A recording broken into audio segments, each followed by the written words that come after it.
Hello everyone and welcome to the very first lecture of economics. CMA foundation का paper number 4 है. आपको institute से ऐसी module आई होगी business economics and management. Complete 100 marks का paper है. 70 marks is for economics and 30 marks is for management.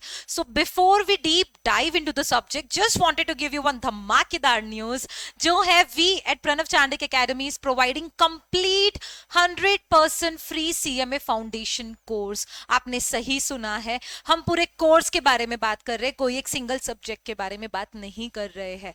That means आपको सारे के सारे सब्जेक्ट सीएमए फाउंडेशन के फ्री में मिल रहे हैं.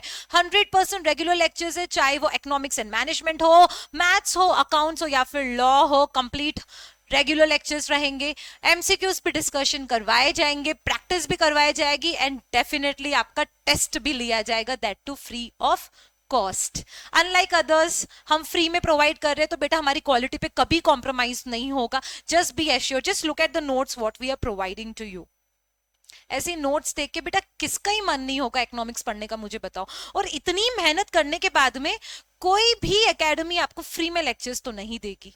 I can guarantee you about this. Free में आपको लेक्चर्स जरूर मिल जाएंगे जहां पर बस खाली मॉड्यूल ओपन करते फिर पढ़ाना स्टार्ट कर देते हैं विदाउट एनी फर्दर एफर्ट्स ही नहीं लेंगे. फ्री में दे रहे हैं भाई, कुछ तो मिल नहीं रहा है, क्या ही करना है, बस स्टार्ट कर देंगे पढ़ाना. लेकिन हम ऐसे नहीं करते. अगर हम फ्री में भी दे रहे हैं तो आपको 100% उतना ही प्योर कंटेंट देंगे, उतनी ही शिद्दत से आपको पढ़ाया जाएगा, टेस्ट भी लिया जाएगा. Just look at the notes again. मैं आपको बता दूं,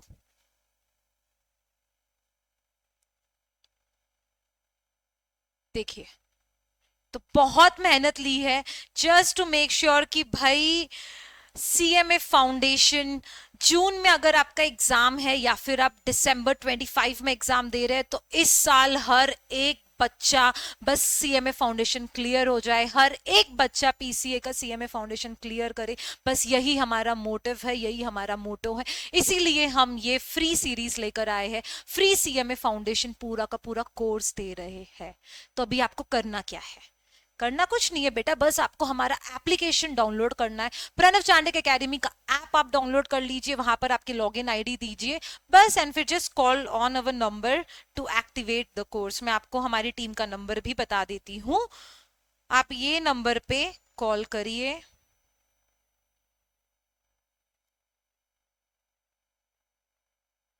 this is our dedicated CA foundation team. यही टीम पूरे CMA foundation, sorry CMA foundation team, यही टीम पूरे सीएमए फाउंडेशन का ध्यान रखती है. हमारी बैकएंड टीम है. यहाँ पर आप मैसेज कर देना, व्हाट्सएप कर देना, आपका नाम, आपका ईमेल आईडी एंड डेफिनेटली आपका कॉन्टैक्ट नंबर, तो आपको कॉल आ जाएगा रिगार्डिंग एक्टिवेशन. एंड सारे के सारे डिटेल्स जो भी रहेंगे वो हमारी टीम सब हैंडल कर लेगी. बस आपका सिर्फ इतना ही काम है. या फिर आप हमारा एप्लीकेशन डाउनलोड करिए, just call on this number, या फिर ये नंबर पे आप व्हाट्सएप करिए, आपको सारी की सारी चीजें आपको समझाई जाएगी. एंड मुझे सिर्फ एक ही चीज की रिक्वेस्ट है आपसे, I just need one thing, कि भाई ये जो न्यूज है पूरे के पूरे मार्केट में फैल जानी चाहिए. बॉस अब मैंने मार्केट वर्ड यूज करा है, क्यों करा है? क्योंकि अभी हम इकोनॉमिक्स पढ़ने वाले हैं, धीरे धीरे हम डिमांड एंड सप्लाई पर भी जाएंगे. चलिए, so now let's move towards to our subject. देखिए बेटा, मैंने क्या बोला था, economics is going to be of 70 marks, right. इसमें हम अराउंड 4 चैप्टर्स देखने वाले हैं, चैप्टर नंबर 1, 2, 3 एंड 4. ठीक है, हर एक चैप्टर में कुछ यूनिट्स है, हम तब का तब देखेंगे. ठीक है, so there are few points जो कि मैं आपको बताना चाहती हूँ related to our subject. MCQ paper आने वाला है, ऑब्वियस है. एक क्वेश्चन के 4 ऑप्शंस आपको दिए जाएंगे, उसमें से जो सही ऑप्शन है वो आपको टिक कर कर आना है. There is no negative marking. अगर आपने गलत आंसर भी दिया है तो आपके मार्क्स डिडक्ट नहीं होने वाले हैं. ओके, जो सबसे इंपॉर्टेंट चीज है अपने सब्जेक्ट को लेके कि this subject is very very very very scoring subject. अब जैसे मैं मैथ्स की बात करूं तो भाई साहब बच्चा फेल ही होता है मैथ्स में.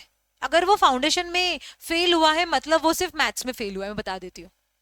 तो इसीलिए ना आपको ज्यादा टाइम आपको मैथ्स में इन्वेस्ट करना पड़ेगा, अकाउंट्स में इन्वेस्ट करना पड़ेगा, लॉ में इन्वेस्ट करना पड़ेगा. लेकिन ये जो सब्जेक्ट है, ये सब्जेक्ट आप मेरे साथ साथ आप पूरा का पूरा पढ़ाई कर लो. जैसे मैं बोल रही हूँ आप बस खाली वो इंस्ट्रक्शंस को फॉलो करो. मैं जैसे बोलूंगी आप वैसे नोट्स बनाओ ताकि आपकी रिवीजन में आपकी हेल्प हो जाए. आपको 80 एंड अबाव लाने से तो भाई भगवान भी नहीं रोक सकता. मैं आपको बता रही हूँ।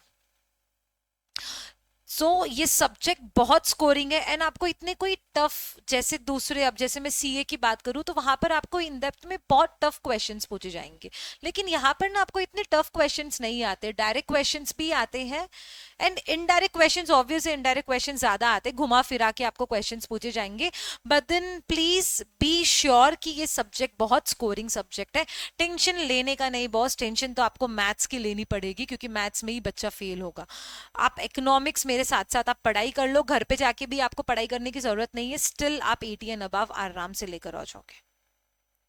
ठीक है, आई होप अभी आपको थोड़ा रिलैक्स मिल रहा होगा, आपको एक ब्रीफ आइडिया आ गया होगा कि आपको आपका ज्यादा टाइम कौन से सब्जेक्ट पे इन्वेस्ट करना है। ठीक है, so let's begin with the very first chapter, fundamentals of economics.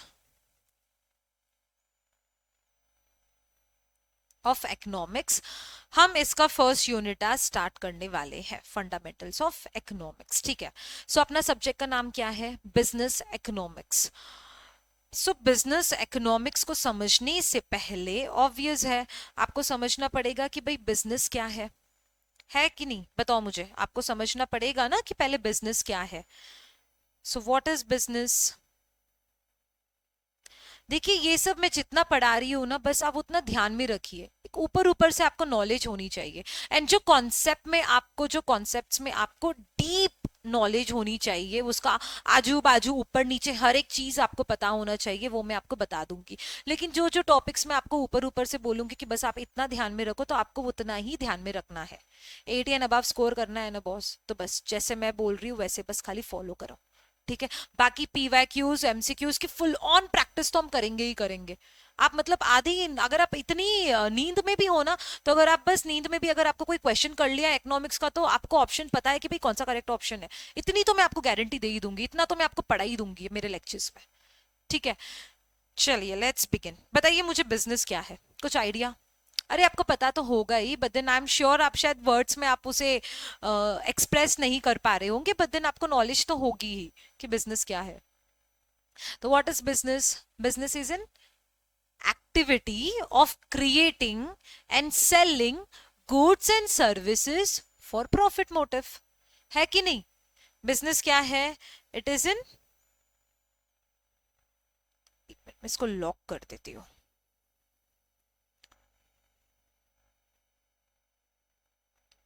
It is an activity of creating and selling goods and services for profit। है कि नहीं? इसका क्या मतलब है? भाई कोई भी बिजनेस है तो ऑब्वियस है वो कुछ इनपुट्स लेगा। इनपुट्स में क्या क्या आ जाता है? Man, material, machine, money and management, ये 5 इनपुट्स हैं आपके, राइट? ये इनपुट्स की हेल्प से आप ये इनपुट्स पे कुछ काम करोगे, कुछ प्रोसेस करोगे, ताकि आपको जो आउटपुट है, जो गुड्स और सर्विसेज है, वो आपको मिल जाए। है कि नहीं? आपको आउटपुट मिला, आप वो मार्केट में जाओगे एंड फिर आपके कस्टमर को बेचोगे। आपने इनपुट लिया, उस पे आपने कुछ काम किया, आपको आउटपुट मिला है एंड वो आउटपुट आप उसको बेचोगे कस्टमर को इन द मार्केट। क्यों? ताकि आपको प्रॉफिट मिले, पैसा। है कि नहीं? बिजनेस ऑब्वियस है, आप प्रॉफिट मोटिव से ही तो कर रहे हो। That is business. क्लियर हूं मैं यहां तक? Then what is economics?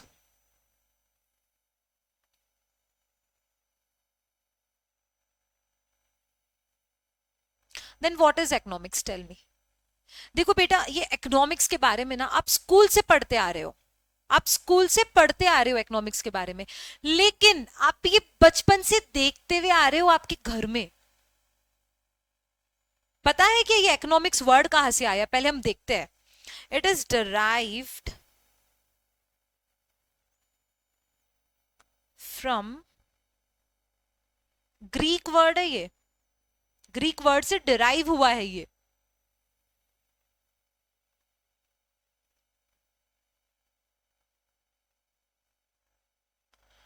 इकोनोमिया, यहां पर जो ओ है This O is silent. Okay. Economia. It is a Greek word. Sorry, it is derived from a Greek word economia. अब economia का मतलब क्या है? economia का मतलब क्या है? Household. मतलब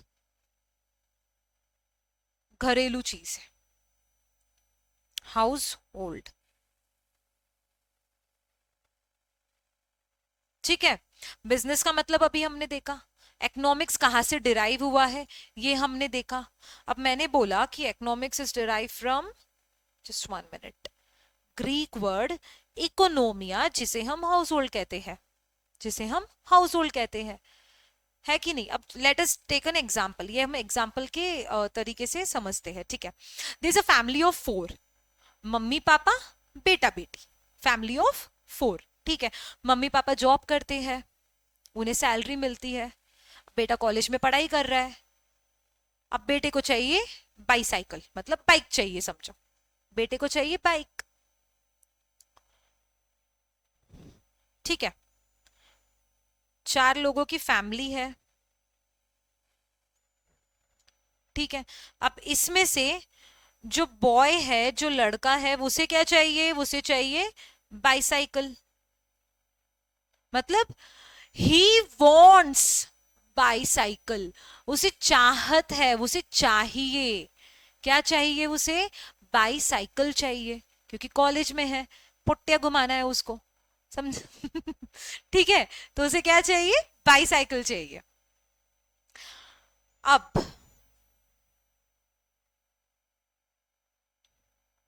मम्मी पापा, क्या हो गया रे पेन को, just 1 minute. Mummy papa job करेंगे.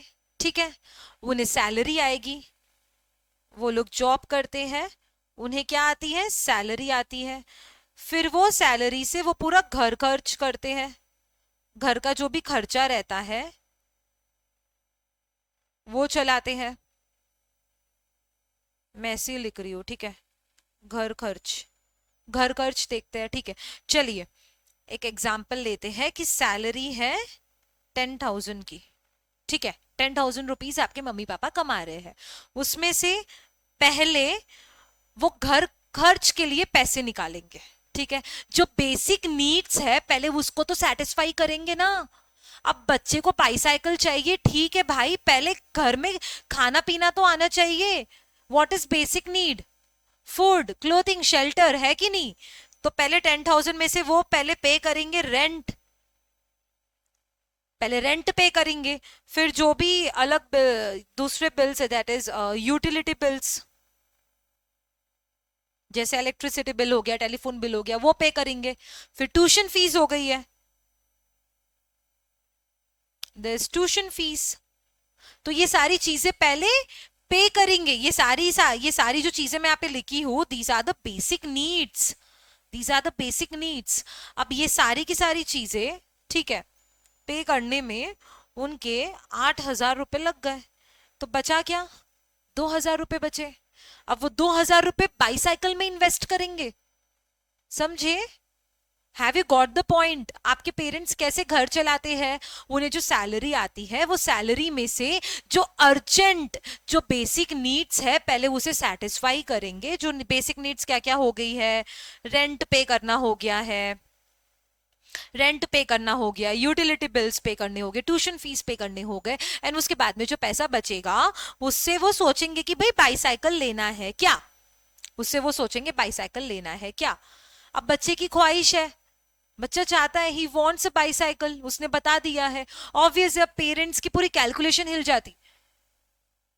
पहले उन्हें देखना पड़ेगा कि भाई ये सारी चीजें जब फुलफिल होगी उसके बाद में जो पैसा बचेगा वो इन्वेस्ट करेंगे साइकिल में, बाईसाइकिल में. वो इन्वेस्ट करेंगे बाईसाइकिल में, क्योंकि वॉन्ट्स आर अनलिमिटेड. चाहते तो बहुत है ना. अभी अभी बच्चा बोल रहा है उसको बाईसाइकिल चाहिए, कुछ टाइम में बोलेगा उसको फोन चाहिए, आईफोन चाहिए उसको, फिर बोलेगा उसको लैपटॉप चाहिए. समझ रहे? Wants are unlimited. लेकिन पेरेंट्स के पास में जो पैसा है, जो रिसोर्सेस है, वो तो लिमिटेड है boss. 10,000 is a limited amount. फिर उनको बहुत एफर्ट्स लेने पड़ेंगे ताकि ये जो बाईसाइकिल है वो उनके बच्चे को दिला सके। पता है क्या चीज मैं यहां पे लिखती हूँ, देखो। पता है ये इकोनॉमिक्स की शुरुआत ही ना वांट से होती है, चाहत। देखिए, वांट्स, आप चाहते हो कि आपको बाइसाइकिल मिले। Wants leads to efforts. आपके मम्मी पापा, इनफैक्ट आप भी तो कुछ एफर्ट्स लोगे, आप भी तो कुछ सेविंग करोगे, पार्ट टाइम जॉब देख लोगे या कुछ भी, एनी काइंड ऑफ एग्जाम्पल, ठीक है, वो तो आप खुद से ही सोच लो। ओके, आप एफर्ट्स लोगे, उसके बाद में आपको सेटिस्फैक्शन मिलेगा, आपको हैप्पीनेस मिलेगी कि भाई मेरी गाड़ी आ गई है। आप भी खुश, आपकी बंदी भी खुश, उसको भी बाईसाइकिल चाहिए थी, इसके लिए तो आपने जिद करी ना इतनी, है कि नहीं। अब चलिए, आपको बाईसाइकिल मिल गई, ठीक है, आपको बाईसाइकिल मिल गई, आपको बाईसाइकिल मिल गई। अब आप लॉन्ग ड्राइव पे जा रहे हैं, पीछे आपकी बंदी बैठी है, ठीक है, आप मस्त एक गाना गाते हुए जा रहे हो। कौन सा गाना? तुझे खिलाऊंगा जी भर के, टाणा ना ना, गरम समोसा इडली या डोसा, टाणा ना ना, ठीक है। अब आपको खिलाना है उसको इडली डोसा गरम समोसा जो भी है। आपने पॉकेट में हाथ डाला, गरीबी फील हो गई क्योंकि खाली 100 की पत्ती बची है आपके पास। You have only 100 rupees in your pocket, and आपको क्या क्या खिलाना है आपकी बंदी को? गरम समोसा इडली या डोसा, टाणा ना, है कि नहीं? खिलाना है ना। आपके पास में 100 रुपए है, उसमें से आपको इडली डोसा समोसा हर एक चीज खिलानी है। फिर आप क्या करोगे? आप प्रायोरिटाइज करोगे भाई, आप चीजें, आप चॉइस, वहां पे आपका चॉइस वाला जो चीज है, जो आपकी चॉइस मेकिंग, क्या बोलते हैं उसको, आपको वहां पे चॉइस करना पड़ेगा कि भाई उसको समोसा इडली या डोसा खिलाना है या फिर चाय कॉफी से ही काम चला लेते, क्योंकि 100 रुपए बचे हुए हैं, है कि नहीं। आप चाय पियोगे ऑब्वियस है, और आपकी बंदी कॉफी पिएगी, ठीक है। चलो, कॉफी समझो 80 रुपीज की आ गई और आपने चाय से काम चला लिया 20 रुपए। तो यहां पर आपने क्या किया? आपकी ख्वाहिश क्या थी कि भाई आपको इडली डोसा समोसा वमोसा खिलाना था, लेकिन 100 रुपए थे आपके पास में, रिसोर्स क्या था? 100 रुपीज। लिमिटेड, ख्वाहिश है अनलिमिटेड, लेकिन पैसा लिमिटेड। तो आपने पैसे के अकॉर्डिंगली आपने चॉइस वहां पर आपकी चेंज करी है, आपने वहां पे डिसीजन लिया है कि भाई हम वो सारी चीजें नहीं खाते, हम मस्त कॉफी एंड टी वाले डेट पे जाते। आपकी बंदी खुश, अरे वाह, मेरे को कॉफी पिलाया है, खुद चाय पी रहा है, इतना ध्यान मेरा अब भी रख रहा है, तो आगे तो कितना ही ध्यान रखेगा, है कि नहीं। कॉफी एंड चाय पर आप शिफ्ट हो गए हो, वहां पर आपने डिसीजन बनाया है। So economics is all about two fundamental facts. Economics is all about two fundamental facts, ठीक है। सबसे पहली चीज क्या है? वॉन्ट्स अनलिमिटेड है, ठीक है, ये आपके भेजे में घुसा लो भाई। बोल रही हूं मैं तो तुरंत मेरे साथ में 10 बार बोलने का, wants are unlimited, wants are unlimited, wants are unlimited. ख्वाहिशें कितनी सारी है, अभी मुझे एक चीज मिली तो तुरंत 2 मिनट में तुमको लगेगा नहीं यार, अब मैंने ये ले ली तो मेरे को वो चीज भी चाहिए, मेरे को ये भी चाहिए वो भी चाहिए। समझ रहे? ख्वाहिशें तो अनगिनत ख्वाहिशें हैं, लेकिन लेकिन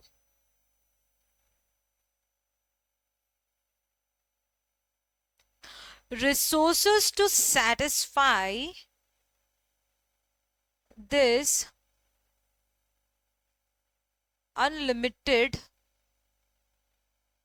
wants are limited। समझ रहे क्या? लेकिन जो रिसोर्सेस है, रिसोर्सेस चाहे कुछ भी हो, पैसा टाइम एनीथिंग, ठीक है, वो तो लिमिटेड है, वो तो लिमिटेड है। Resources to satisfy this unlimited wants are limited. तो यहां पर ही आपको डिसीजन लेना पड़ता है, you have to decide.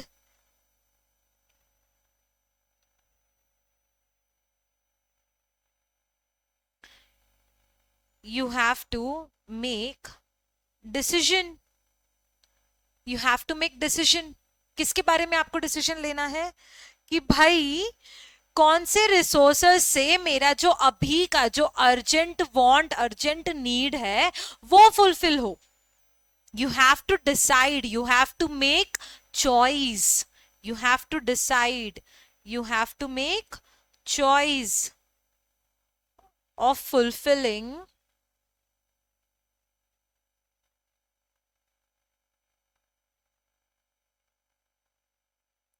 urgent want या फिर नीड.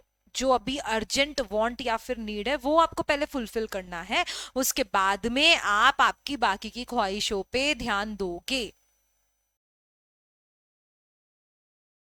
तो बेटा अब बताओ बिजनेस इकोनॉमिक्स क्या है. अब बताओ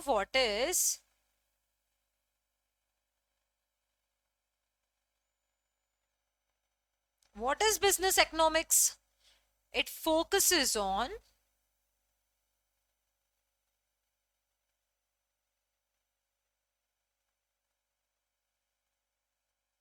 decision making process. It focuses on decision making process.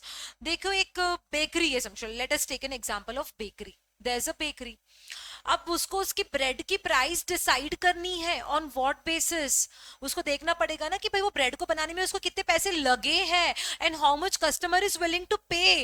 ये सारी की सारी चीजें ध्यान में रख के वो ब्रेड का प्राइस डिसाइड करेगा. तो कौन हेल्प करने वाला है उसको? Business economics. बिजनेस में बहुत बड़े बड़े डिसीजंस लेने पड़ते हैं related to production cost, pricing strategies, demand supply, many things.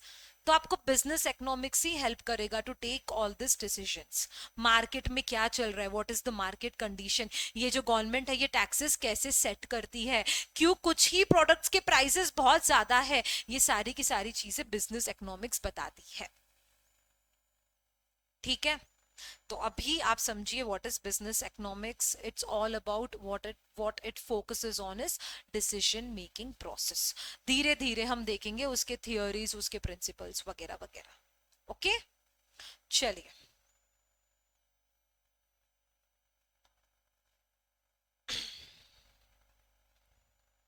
Fundamentals of economics.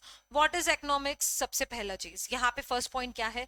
Business is an economic. अच्छा यहाँ पे बिजनेस के बारे में बताया. Business is an economic activity related to, oops, just 1 minute.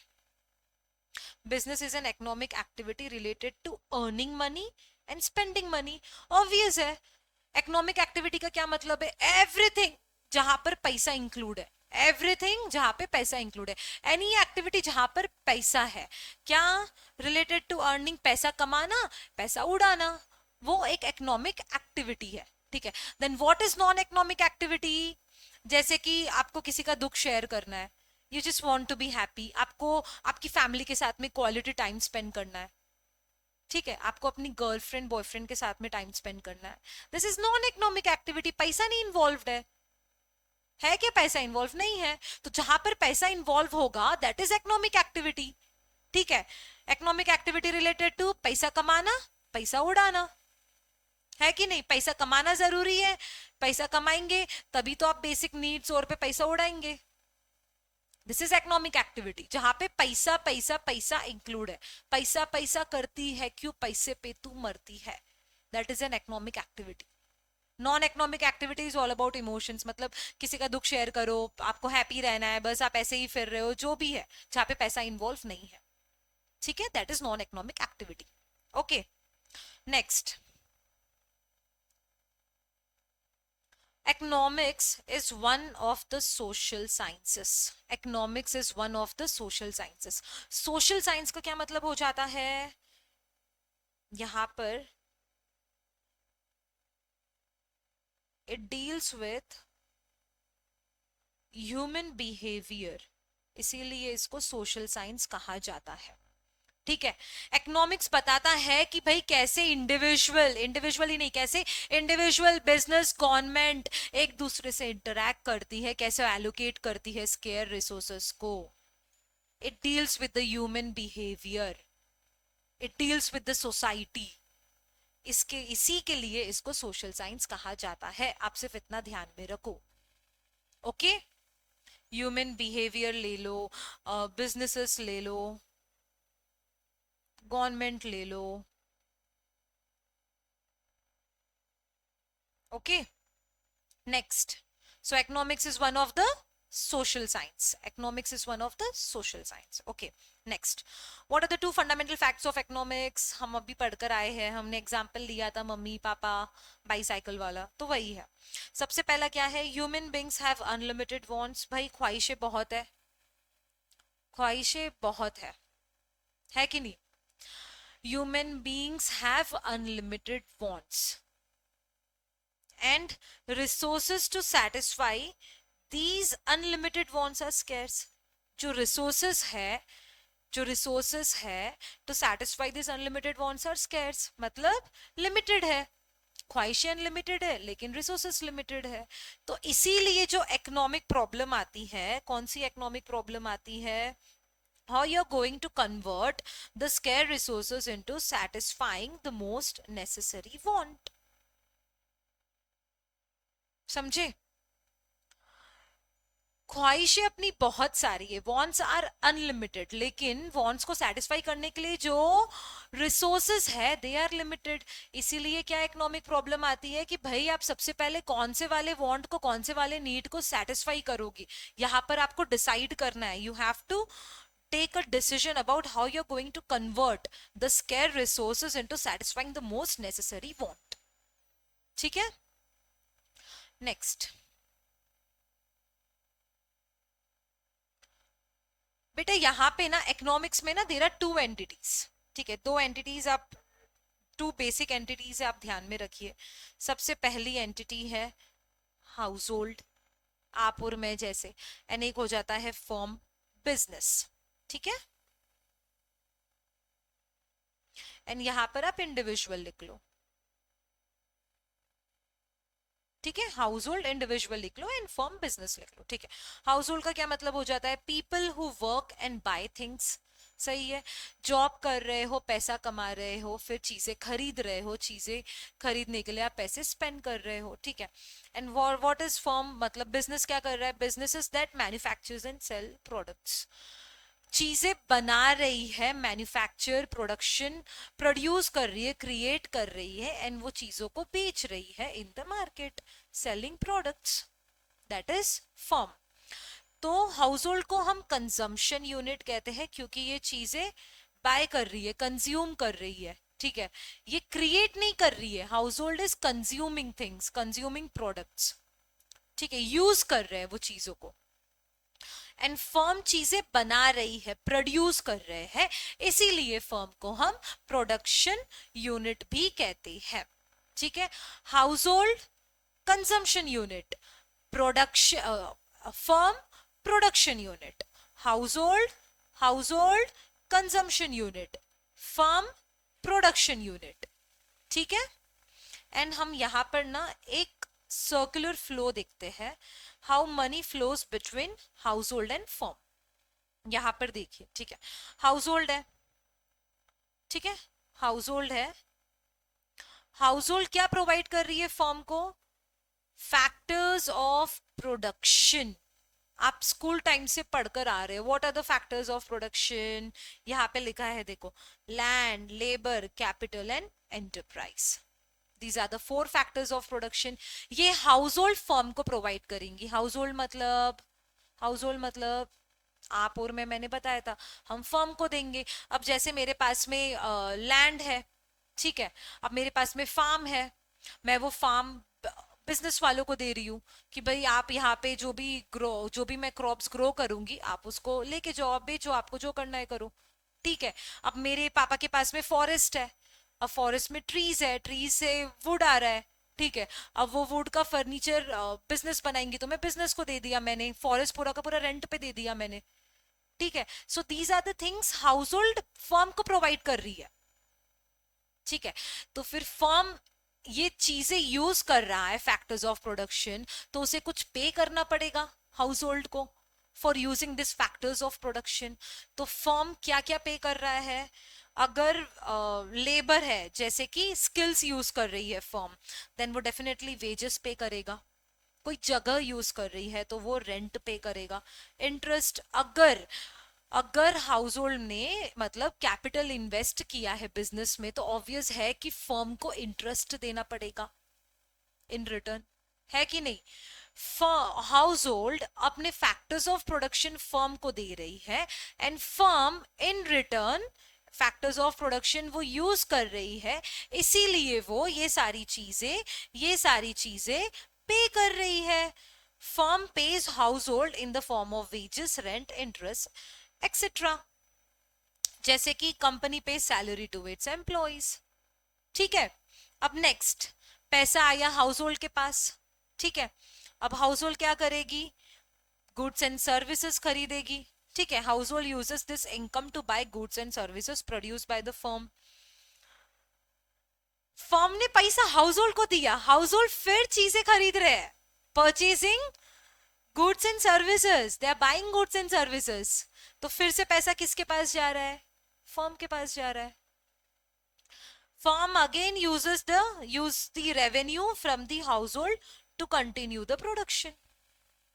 है कि नहीं। This is a flow between household and firm. पैसा घूमते ही जाता है, पैसा घूमते ही जाता है। ठीक है। तो मैं एक बार ना ये फुल स्क्रीन करती हूँ, ये जो है ये आप एक बार रीड आउट करो जो भी अभी तक हमने देखा है। ठीक है। ठीक है बेटा, तो अब हम देखेंगे सब्जेक्ट मैटर ऑफ इकोनॉमिक्स। ठीक है। यहां पर सबसे पहला पॉइंट क्या है, economic want is something that is desired, yes, but all desires are not economic wants. ये एमसीक्यू में आ सकता है, ध्यान लगाना, फिर से हम पढ़ते हैं। Economic want is something that is desire but all desires are not economic want. Next line में देखो क्या लिखा है, इकोनॉमिक वांट क्या है वो भी बताया है। Economic want is want that people are willing to spend money on. आप पैसा लगाने के लिए रेडी हो, मुझे आईफोन चाहिए, आई एम रेडी टू पे, मैं पैसे दूंगी, मैं आईफोन लूंगी, that is an economic want. मुझे प्लूटो पे जाके रहना है, प्लूटो इज अ प्लैनेट, अभी तो वो है भी नहीं शायद, चलो मुझे मून पे जाके रहना है, that is just a dream. वहां पे कोई भी पैसा इन्वॉल्व नहीं है, that is just an emotion, does not include any spending of money, that is non economic want.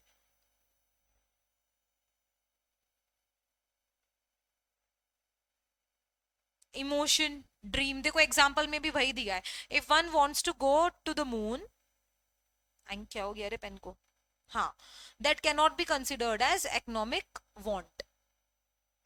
नीचे यहाँ पे वांट, एफर्ट्स एंड सेटिस्फैक्शन दिया है, हमने ऑलरेडी डिस्कस कर लिया। अब जैसे कि चलो आपको बंगलो चाहिए, you want a big fat bungalow, आपको बंगलो चाहिए। ठीक है। उसके लिए आप मेहनत करोगे, एफर्ट्स लोगे, पैसे कमाने के तौर तरीके देखोगे, राइट, एंड देन आप बंगलो खरीद लोगे, that is satisfaction, you will be satisfied, you will feel happy कि आपने बंगलो खरीद लिया है। तो वही सारी चीजें हैं, wants leads to efforts and efforts leads to satisfaction. ठीक है। हमारा नेक्स्ट पॉइंट है, subject matter of economics is divided into 4 parts, consumption, production, exchange and distribution. Then what is consumption, consumption क्या है मुझे बताओ।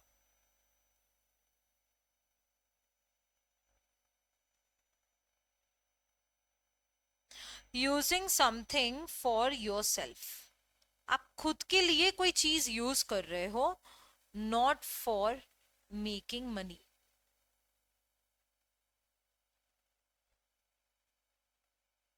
आई,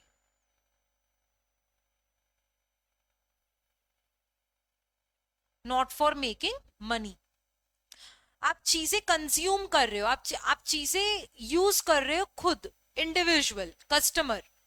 ठीक है। Not for making money, not for making money, आप उसको इन्वेस्टमेंट या फिर बेचने के पर्पज से आप यू ले खरीद नहीं रहे हो, आप खुद यूज करने वाले हो वो पर्टिकुलर गुड्स को या फिर सर्विसेज को, तो इसीलिए आप वो चीज खरीद रहे हो। समझा, नहीं समझा होगा। देख यहाँ पे क्या लिखा है, act to use the goods और services, act to use the goods और services to satisfy the want. आप यहाँ पे कंज्यूम कर रहे हो, चीजें यूज कर रहे हो खुद, self interest. Next, it is final purchase by the individual, not for investment. बोला मैंने, आप खुद के लिए खरीद रहे हो, इन्वेस्टमेंट पर्पस के लिए नहीं कर रहे हो, जैसे कि क्लोथ, कार एक्सेट्रा। ठीक है। एग्जाम्पल, आपको भूख लगी है, ठीक है, अब आपको मैकडी का बर्गर खाना है, ठीक है, आप मैकडी में जाओगे, बर्गर ऑर्डर करोगे, you will just place N order for burger, burger लोगे एंड आप खा लोगे, आप कंज्यूम कर रहे हो, आप खुद के लिए ले रहे हो। अब वही बर्गर आप जाके रेस्टोरेंट में बेचोगे, दैट इज नॉट कंजम्पशन। जो भी चीज से आप प्रॉफिट, आप पैसा कमा रहे हो, आप या फिर सोच रहे हो कि आप आगे जाके वो चीज में इन्वेस्ट करोगे, या फिर आप वो चीज को आगे जाके आप बेचने वाले हो, that is not consumption. Consumption सिर्फ और सिर्फ आप यूज कर रहे हो, you are the final consumer, आप वो फाइनल परचेज कर रहे हो as an individual for yourself, that is consumption. Next, consumer destroys the utility of the commodity through consumption. Of course. अब आपने बर्गर, यूटिलिटी का क्या मतलब हो जाता है यहाँ पे? यूटिलिटी का मतलब हो जाता है बेनिफिट या फिर satisfaction you get by a product. ठीक है, बेनिफिट या फिर satisfaction you get by a product. Okay, oops ये तो आपको दिखा ही नहीं, you get by a product. Consumer destroys the utility of the commodity through consumption, that is true. अब मुझे बर्गर खाना था, मैंने बर्गर लिया और खा लिया, तो वहां पे यूटिलिटी उसकी डिस्ट्रॉय हो गई, उसकी यूजफुलनेस पूरी खत्म हो गई, क्योंकि वो मेरे पेट में है, there is no more burger in front of me, it is in my stomach, है कि नहीं? तो दैट इज इमीडिएट। इमीडिएट क्या बोलते हैं उसको? उसको बोलते हैं इमीडिएट यूटिलिटी डिस्ट्रॉय करना।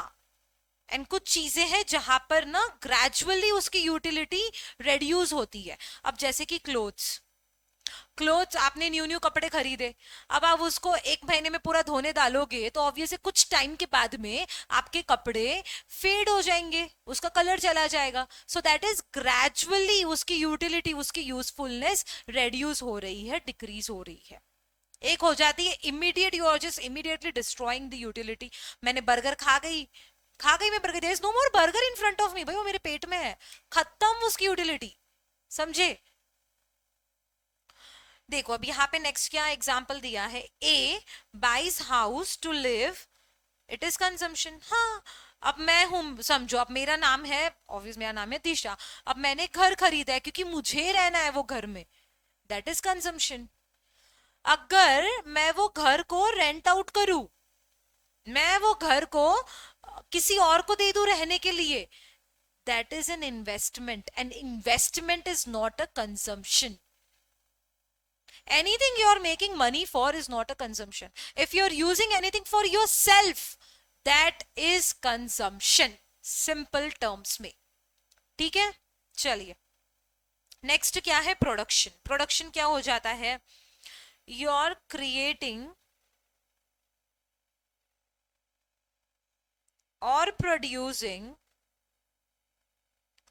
यू आर क्रिएटिंग और प्रोड्यूसिंग गुड्स और सर्विसेज। you're क्रिएटिंग, आप गुड्स बना रहे हो, you're क्रिएटिंग गुड्स। देखो यहाँ पे वही लिखा है, creation of goods and services by using resources. Resources मतलब सारे inputs, all inputs, factors of production, ठीक है?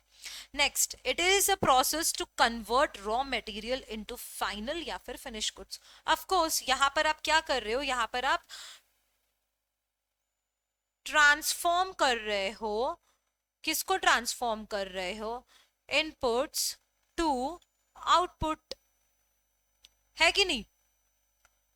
आप कोई भी गुड्स को क्रिएट करोगे तो ऑब्वियस है आप वो इनपुट पे कुछ काम करोगे, आप वो इनपुट को कन्वर्ट करोगे, ट्रांसफॉर्म करोगे, किसमें? फाइनल प्रोडक्ट में, फाइनल गुड्स और सर्विसेज में, ठीक है?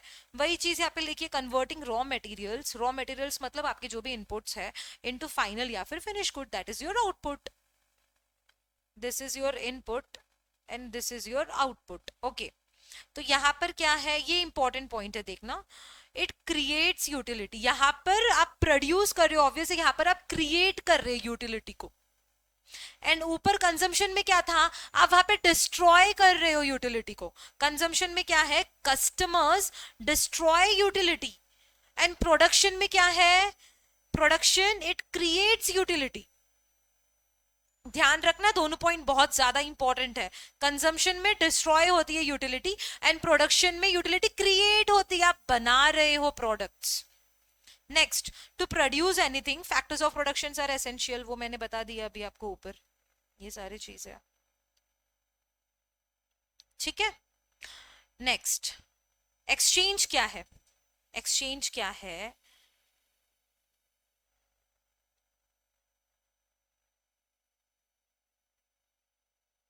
you're giving something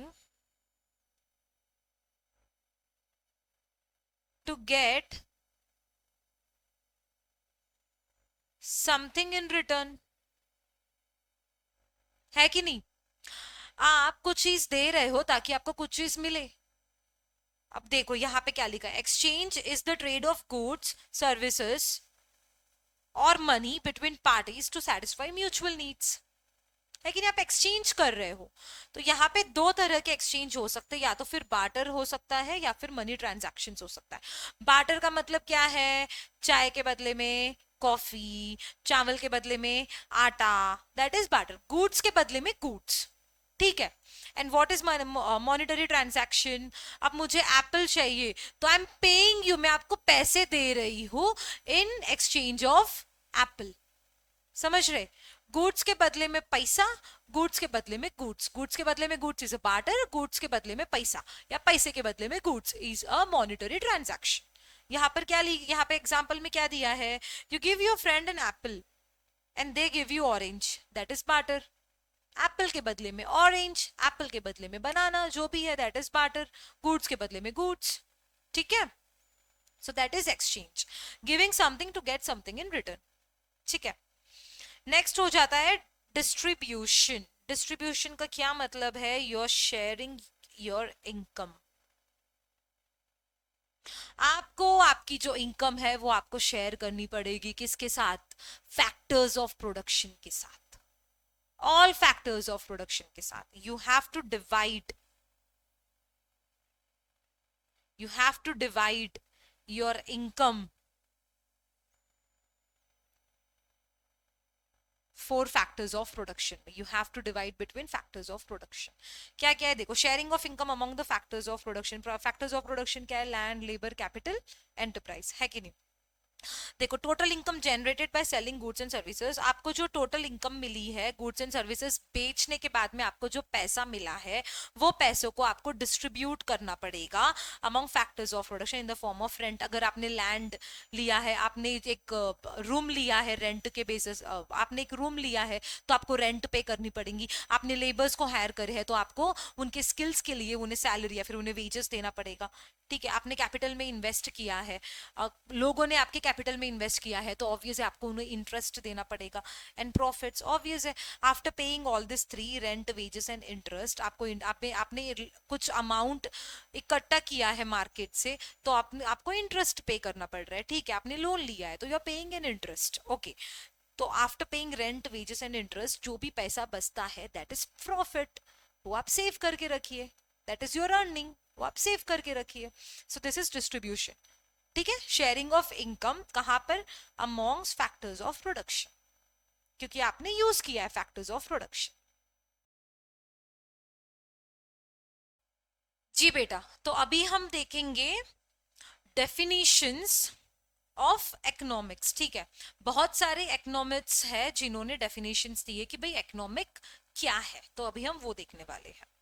इसमें से एमसीक्यूज आने की संभावनाएं 100% है, एमसीक्यू आएगा ही आएगा। तो हर एक चीज को आपको मेरे साथ में याद करना पड़ेगा, ओके। हर एक चीज को आपको मेरे साथ में याद करना पड़ेगा।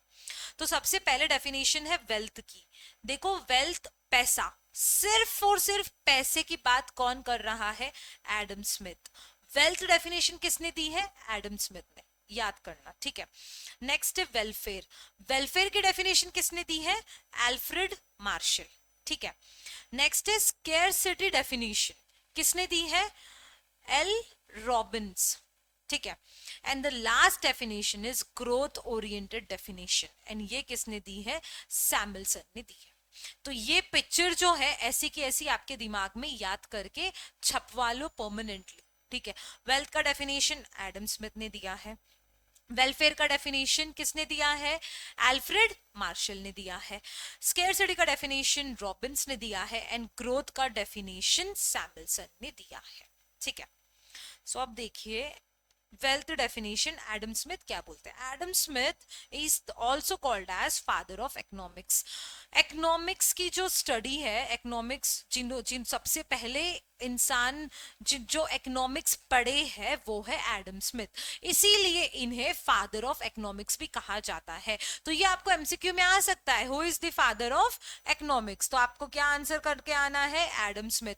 वहां पर अल्फ्रेड मार्शल और भी आएंगे, तो बेटा अल्फ्रेड मार्शल को मत कर देना, अभी रिसेंटली क्वेश्चन आया भी है ये, who is the father of economics, direct question, Adam Smith. Who is the father of economics? Adam Smith, ठीक है। Who is the father of economics? Adam Smith, ठीक है। नेक्स्ट, इन्होंने बुक लिखी है an inquiry into the nature and causes of wealth and nation in the year 1776। ये चीजें आपको याद रखनी है, इसमें कोई कॉन्सेप्ट है नहीं जो मैं पढ़ाऊंगी, तो ये सारी चीजें आपको याद रखनी है, थोड़ा बहुत रट्टा मारना पड़ता ही है बॉस। नेक्स्ट, इन्होंने क्या डेफिनेशन दिया है? Economics is the science which deals with wealth. ये सिर्फ और सिर्फ वेल्थ, सिर्फ और सिर्फ पैसों के बारे में बात कर रहे हैं, ये बोल रहे इकोनॉमिक्स सिर्फ और सिर्फ पैसा है। कौन बोल रहा है पैसे के बारे में? Adam Smith. Main point, economic explains how wealth is produce, consume, exchange and distributed. Economics बताता है कि वेल्थ कैसे प्रोड्यूस किया जाता है, कंज्यूम किया जाता है, एक्सचेंज होता है और डिस्ट्रीब्यूट किया जाता है। According to him man is an economic man. Adam Smith बोलते हैं कि man is an economic man, मतलब इन्होंने इन्होंने पैसे को पैसे को ऊपर रखा है और इंसान को नीचे रखा है, समझे। एडम स्मिथ बोल रहे कि सबसे पहला पैसा ही आता है, ये बोल रहे economics is all about money, is all about money. इंसान को सेकंड रखा है, सबसे पहले पैसे को रखा है। क्या बोल रहे हैं वो यहां पर कि according to him man is an economic man, मतलब इंसान सिर्फ पैसा पैसा पैसा पैसा करता रहता है कि भाई मैं कमाऊं कैसे, मैं ज्यादा कैसे कमाऊं और कैसे कमाऊं, how should I earn more and more and more, इसके बारे में ये बोल रहे हैं। इसीलिए ये बोलते हैं man is an economic man. MCQ में आएगा किसने बोला है कि भाई इकोनॉमिक मैन कौन है, कौन से डेफिनेशन में आता है ये, वेलफेयर में, स्केर्सिटी में, ग्रोथ में या फिर वेल्थ में। तो आपको कर कर आना है वहां पे टिक वेल्थ में, क्योंकि वेल्थ में कहा गया है कि man is an economic man. किन्होंने कहा है ये? Who is the person who gave this definition? Adam Smith, ये बोलते हैं एडम स्मिथ, ठीक है। Next, economics is science of study of wealth only, सिर्फ और सिर्फ पैसे के बारे में बताया गया है, इंसान को छोड़ दिया है यहाँ पे, सिर्फ और सिर्फ पैसे को इंपॉर्टेंस दिया गया है।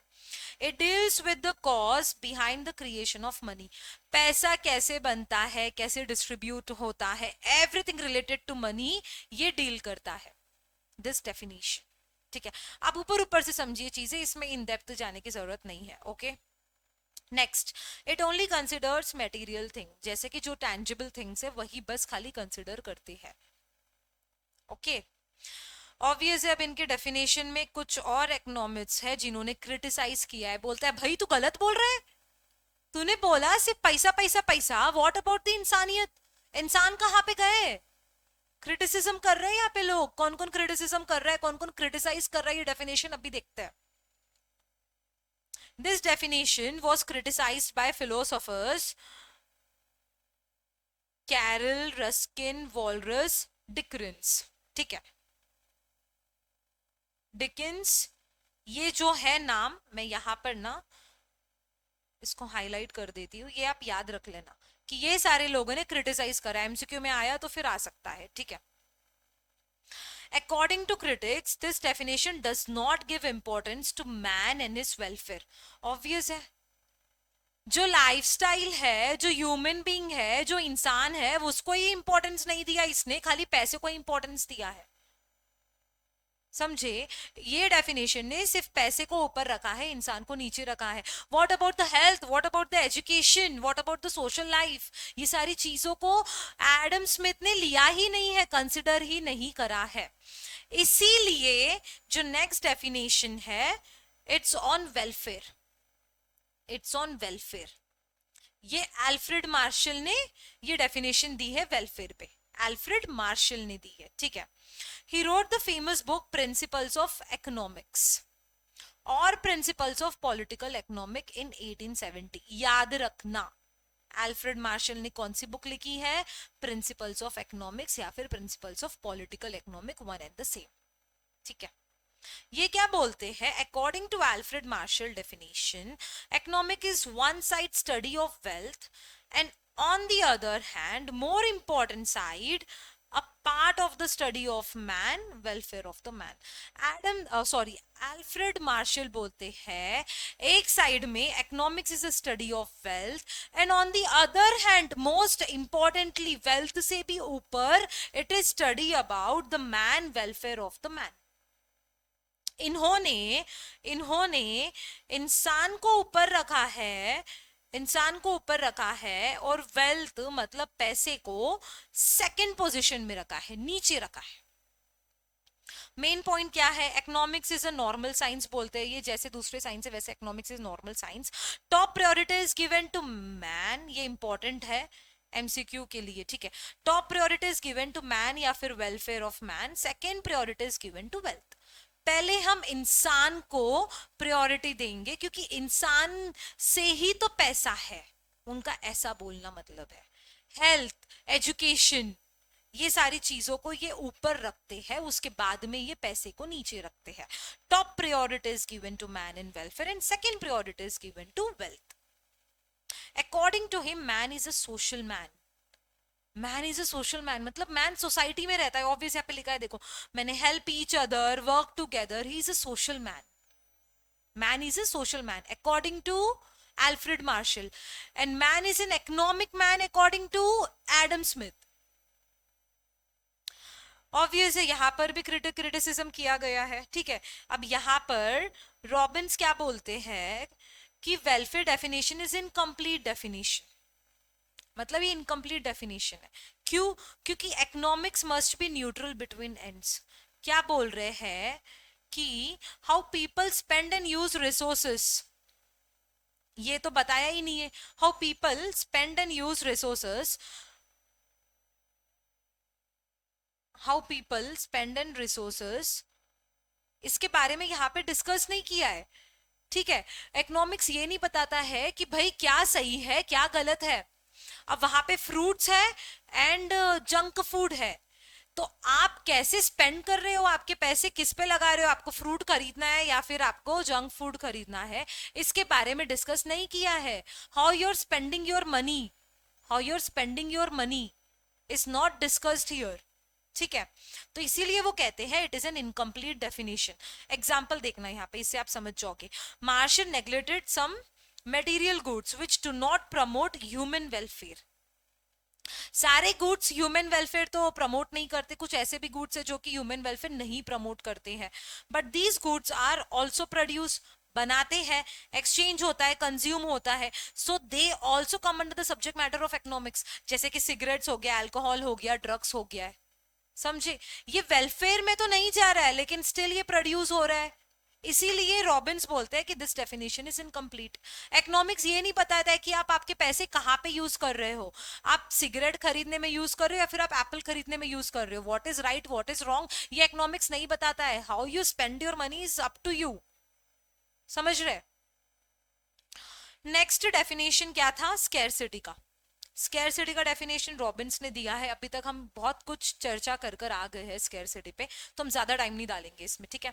Scarcity definition was given by Robbins, he again इन्होंने भी बुक लिखी है, an essay on the nature and significance of economic science in 1932। याद रखना, ठीक है, 2-3 बार पढ़ते जाना, याद हो जाएगा। इनका डेफिनेशन क्या है देखते हैं। Economics is a science which studies human behaviour as a relationship between ends and scarce means which have alternative uses, which have alternative uses। देखो नीचे मेन पॉइंट्स देखो, wants are unlimited, सही है बॉस, लेकिन लिमिटेड क्या है, resources है, और वो लिमिटेड रिसोर्सेस के भी तो अल्टरनेट यूजेस है। अब जैसे पानी, ठीक है, इंस्टेंट आया मेरे को एग्जांपल, जैसे वाटर, वाटर के क्या क्या यूजेस है, it's a resource, right, what all uses are there of water, बताओ मुझे पानी के क्या क्या यूजेस है। पीने के लिए यूज होता है, ड्रिंकिंग पर्पस, सही है, फार्मिंग के लिए यूज होता है, चलो फार्मिंग, टू जेनरेट इलेक्ट्रिसिटी, तो अभी इसमें गवर्नमेंट डिसाइड करेंगी, कंट्री डिसाइड करेंगी कि भाई सबसे पहले वाटर को कौन से वाले, ये जो रिसोर्स है वाटर को कौन से वाले चीज में फुलफिल करना है। मतलब ये गवर्नमेंट डिसाइड करेंगी कि भाई उन्हें पानी के लिए यूज करना है, या फिर फार्मिंग के लिए यूज करना है, या फिर इलेक्ट्रिसिटी के लिए यूज करना है। इतने सारे ऑल्टरनेटिव यूजेस होते हैं, खाली एक रिसोर्सेस के इतने सारे ऑल्टरनेटिव यूजेस है, then government will make a decision. यहाँ पे प्रॉब्लम ऑफ चॉइस आ जाती है, गवर्नमेंट को चॉइस करनी पड़ेगी कि भाई अभी अर्जेंट में क्या करना है अपन को, कौन सी वाली नीड को फुलफिल करना है, क्योंकि every resources has so many alternative uses. तो यहाँ पे प्रॉब्लम ऑफ चॉइस आ जाती है, इसीलिए इसे पॉजिटिव साइंस कहा जाता है, न्यूट्रल बिटवीन एंड्स, अभी हमने देखा, ठीक है। इसमें भी क्रिटिसिज्म किया गया है, according to critics it is not a universal science. ये क्या बोलते हैं, यूनिवर्सल साइंस नहीं है ये, it does not apply to all countries.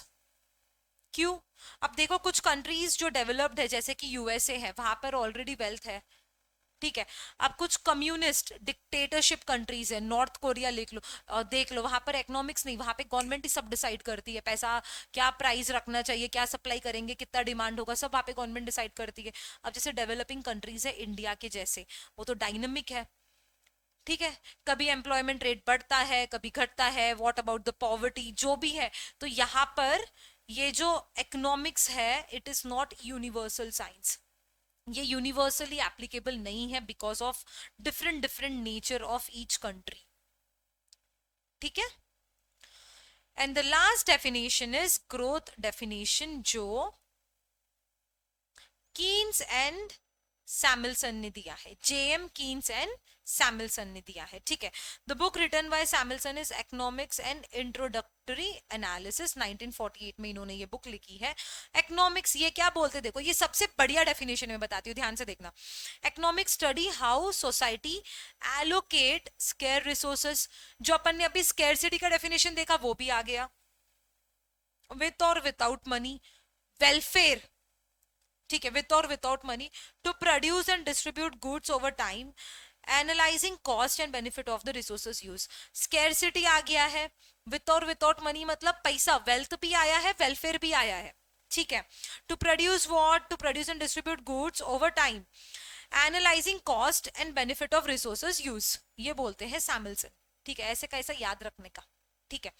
नीचे देखो क्या लिखे हुआ है, मेन पॉइंट्स में जाते हैं अपन लोग। According to Samuelson, problem of scarcity of resources not only confined to present, ये बोलते हैं कि भाई जो scarcity of resources की जो problem है ये सिर्फ present नहीं है, this is future oriented, this is future oriented, long term में भी ये problem है, but also to the future. Scarcity of resources not only confined, not only sticked to present but also to the future. It means he introduced the concept of future time, thinking about future. अब जैसे petrol है, petrol बचाओ तभी तो future generation को petrol मिलेगा, समझ रहे, ये इन्होंने पूरी सोच ही बदल दी। देखो यहाँ पे क्या बोल रहा है, ही अडॉप्टेड डायनामिक अप्रोच। अब एग्जांपल, अब ट्रीज है, ठीक है, आप झाड़ को काटते जा रहे हो, उसका जो वुड है, ठीक है, you are using it for furniture, चलेगा बिजनेस, ट्रीज को काट रहे हैं, उसका जो वुड है वो फर्नीचर के लिए यूज कर रहे हैं, लेकिन फिर से रीप्लांट भी तो कर रहे हैं, फिर से ट्रीज रीप्लांट करोगे ना, पूरा अप्रोच ही चेंज कर दिया इन्होंने तो भाई साहब, पूरा ग्रोथ ओरिएंटेड, एकदम फ्यूचरिस्टिक, लॉन्ग टर्म। मजा ही आ गया मेरे को डेफिनेशन देख के, समझा। He adopted a dynamic approach to study economic growth. ठीक है, तो बेटा मैं ना ये फुल स्क्रीन करती हूं, आप एक बार ये देखो, आप एक बार ये देखो, and then we are done for the day. हम कल इसके बाद की पढ़ाई करने वाले हैं। ठीक है, फटाफट देखो जल्दी जल्दी। वेल्थ की डेफिनेशन एडम स्मिथ ने दी है, वेलफेयर की डेफिनेशन अल्फ्रेड मार्शल, स्केर्सिटी आते ही रॉबिन्स याद आना चाहिए, एंड ग्रोथ आते ही सैमुअलसन याद आना चाहिए। वेल्थ की डेफिनेशन में सिर्फ मनी एंड मटेरियल गुड्स को ही कंसिडर किया गया है, मतलब यहाँ पे पैसे को ऊपर रखा गया है और वेलफेयर को नीचे रखा गया है। Next welfare definition Alfred Marshall ने दिया है, ये बोलते कि भाई इंसान पहले है, वेल्थ पैसा सेकेंडरी थिंग है। नेक्स्ट स्केर्सिटी में ऑब्वियस है, यहाँ पर wants are unlimited but the resources are limited, and resources के बहुत सारे ऑल्टरनेटिव यूजर्स होते हैं, तो ऑब्वियस है वहां पर आपको जो चॉइस मेकिंग की जो प्रॉब्लम आ जाती है उसे आपको ध्यान में रखकर आपको डिसीजन लेना पड़ेगा। And this is not a universal science. It is not a universal science. This doesn't apply to all the countries.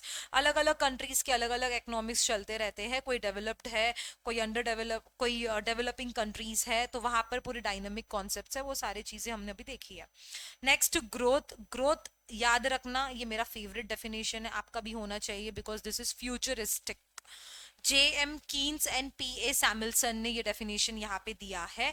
The book written by Samuelson पढ़ लेना एक बार, ये क्या बोलते, थिंकिंग अबाउट फ्यूचर। मैंने एकदम वो ट्री वाला एग्जांपल दिया, उससे तो आपको समझ ही आ जाना चाहिए कि ये डेफिनेशन क्या है। ठीक है, चलिए कल हम डिस्कस करेंगे micro and macro economics, and then we will close this chapter 1, sorry chapter 1 का यूनिट 1। ओके, चलिए बाय बाय।